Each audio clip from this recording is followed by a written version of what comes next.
Hey guys, welcome back to my channel and I'm back again with another really interesting video. And as you can see on my screen guys, I have an IntelliJ Kotlin file open. So that's why this session is going to be a part of my Kotlin basics series. Today we are going to learn about data classes. So yes guys, today we will create a data class, we'll learn its concept and we'll do a little bit of programming with it. Before I start the video guys, I just want to request you to do subscribe to my channel, hit the bell icon for future notifications, write down in the comment section below any questions, anything you want to say to me, and in the end give this video a big thumbs up and share it with your friends as well. Now let's get started with the data class of Kotlin.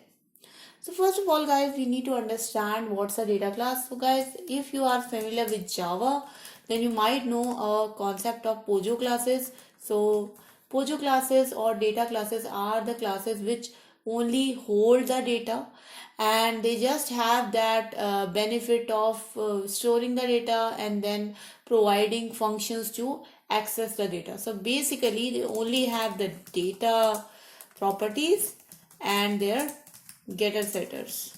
Okay,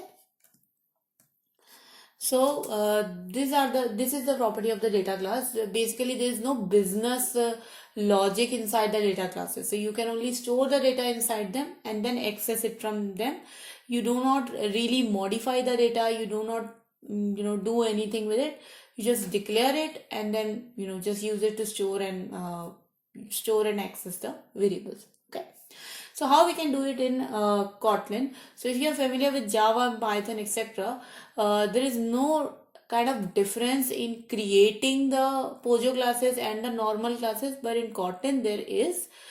So I have a package here guys. I have actually created a separate package for this example. It's called a data package. So what I will do here, I will go to new and I will click on Kotlin class file, and you can see that I am getting an option of data class. And let's say I want to create a data class of student. So for example, I want to store the student information, for example, student name, student marks.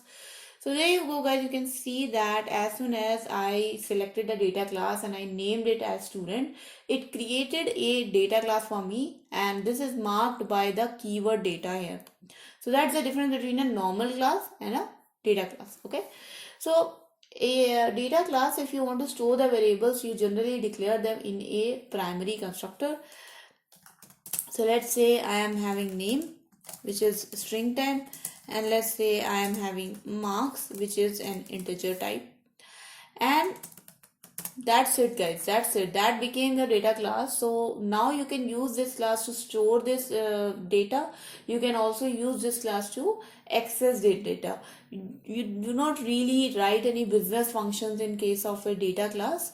You only write the variables in the constructor, and then you can use the objects of this data class to play with this properties. Okay, so now let's go to the main function and now let's create a object of this data class student. So let's say I create student equals to student, and then let me pass here the name. Let's suppose the name is Ram and the marks are, let's suppose, 70. Okay, now if I go and then I print ln student dot name, you will see that it is going to print the name Ram in my output. Okay, so there you go guys, you can see that Ram is printed here. Now I have created one student object. Let me create another, let me just copy this thing. Let me create another student object, but this time the variables of the student object, that means the name and the marks, are having the same values, but only the object names are changed. So you can see that both student and student 2 are actually kind of copies or clones of each other. So let's say if I want to know that these two objects are equal or not.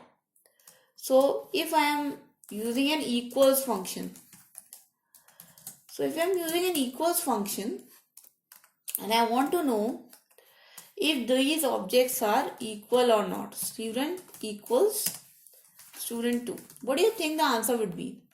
So definitely in this case the answer is going to be true, guys, because the equals function not just compares the reference of these objects, it actually compares the values and of these objects. So it goes inside each and every property, checks their value, compares it with the other objects values, and then it says if both the objects are actually equal or not. So you can see, guys, that now the answer came out to be true because the values of both the student objects was same. Another thing is, let's say if I am not using an equals function, I am actually using a equal operator. So let's say if I want to know if student equals to student 2. Now what do you think the answer would be? Let's run this code and let's find out together. So you can see, guys, that even the equal operator gives us the answer true. Why? Because actually in Kotlin, equal operator and equals function both work exactly the same. They both actually compare the underlying values of the objects. But let's suppose you do not want to compare the underlying values. You actually just want to compare the references. You just want to know if both student and student 2 are the same reference or not. Are they referring both to the same object? So now if you want to compare the reference, you actually use the triple equals to operator. So there you can see, guys, if I use triple equals to operator, my answer is coming out to be false. So let's say if I do this thing, if I make another variable, let's suppose student reference equals to student. So now student reference variable is actually referring to the student variable only. So if I do student equals to student reference, now if I run this function, you will see that because both of them are referring to the same thing, so we got a true answer here. Okay. So that's the thing about comparing the data objects. The next topic we want to talk about today is called as destructuring. So let's say, guys, let me comment out this thing now because this is clear to you. So let's say, guys, we created a student variable using like val student becomes equals to student ram, and we pass the marks also, which is good, right? Let's say I want to use this student variable, but I want to destructure its properties. I want to store its properties in different variables. For example, I have got two variables here, student name and student marks.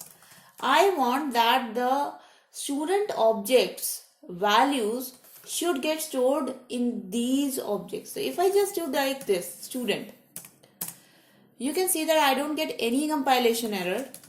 And if I do student name, if I print the student name and if I print the student marks, you will see that it will actually print the student name Ram and the student marks as 70.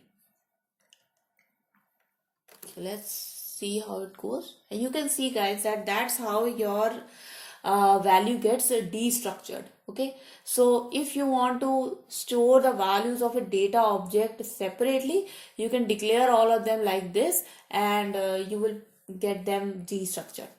Let's suppose there is one thing to be keep into mind. Let's suppose I want to store student marks. So when I am assigning a data object to these destructured variables, if I want to assign any value, that it has to be in the same sequence as that of the constructor arguments. So for example, I have got student marks. Let's suppose I want to declare one variable student marks in which I want to store the marks of the student, but I don't have any variable for name. Let's suppose I don't want to actually store anything in name. So let's say I am not printing the student name also. Okay. Now if I do like this, what do you think is going to happen? This will do what it will print. Will it print the student marks or will it print the student name? And you can see, guys, that it printed the student name but not the marks. That's and which is why, because the name was the first constructor argument and marks was the second constructor argument. So that's why if you want marks to be stored in student marks, you have to make it the second constructor argument. And how you can make it? You can just write an underscore here, an underscore comma. This will ensure that student marks will store the second constructor argument of student data object and not the first constructor argument, because you have to maintain the sequence. So now if I run this code, guys, you will see that it is going to print 70 instead of the name Ram. Okay. Again, guys, this is data class. So obviously, just like any other normal class, let's suppose I have got name Ram here, and if I want to give the name as the second argument and marks as the first argument, I can always do like this, like marks equals to 70 and name equals to Ram. So this is going to be the same thing as that of the simple student name, and just like this, passing Ram first and marks second. This is going to be the same thing as that of student, the next one, because here we are just passing the arguments as a named arguments instead of the passing the argument values directly in a sequence. So if you just give the name of the argument, you can pass them in any sequence. If you do not mention the name of the arguments, then you have to pass them in the exact same sequence as they are mentioned in their constructor declaration. Okay. And obviously, guys, if you want to destructure your object and you do not have the properties, you do not need all the properties, then you can skip them up by writing the underscore. Okay. So that was all about the data class, guys. I hope you guys enjoyed this video and you learned something from it. And I hope your Kotlin practice became a little bit better. If it has, guys, then do not forget to give this video a big thumbs up, share it with your friends as well. Do subscribe to my channel for more such programming related content. If you have any questions, comments, suggestions, please write down in the comment section below. I'm definitely gonna address them. As for my schedule, I make your videos every day from Monday to Friday. So thank you so much for watching, guys. I'll see you guys next time. Until then, bye bye.